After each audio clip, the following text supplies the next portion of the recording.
Hi friends, இன்னைக்கு நம்ம இந்த வீடியோல பூரி எப்படி எண்ணெய் குடிக்காம புசு புசுன்னு வர்றதுக்கான டிப்ஸை தான் பார்க்க போறோம். வாங்க பார்க்கலாம். முதல் டிப்ஸ் என்னன்னா, பூரி மாவை சப்பாத்தி மாவு பதத்தை விட சற்று கெட்டியாக பிசையணுங்க. மாவை நன்றாக பிசைந்த பிறகு சிறிது நேரம் ஊற விடுறது பூரி நல்லா உப்பலா வர்றதுக்கு உதவி செய்யுங்க. எண்ணெய் நன்றாக சூடானதும் பூரியை எண்ணெயில போடணுங்க. எண்ணெய் மிதமான தீயில இருப்பது அவசியங்க.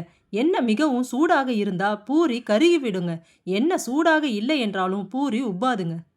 பூரி மாவை தேய்க்கும் போது பூரிக்கு வட்ட வடிவம் கொடுக்கணுங்க. மேலும் தேய்க்கும் போது மாவு மிகவும் மெல்லியதாக இல்லாம ஓரளவு தடிமனாக இருப்பது அவசியங்க. இது பூரி உப்பலா வர்றதுக்கும் உதவுங்க. அடுத்த டிப்ஸ் என்னன்னா, பூரியை எண்ணெயில போட்டு ஒரு கரண்டியால மெதுவாக அழுத்தி விடணுங்க. இதனால பூரி நன்றாக உப்புறதுக்கு ஆரம்பிக்குங்க. கடைசி டிப்ஸ் என்னன்னா, பூரி நல்லா உப்பலா வர்றதுக்கு ரவை அல்லது சோள மாவு சேர்த்து பிசைந்து பாருங்க.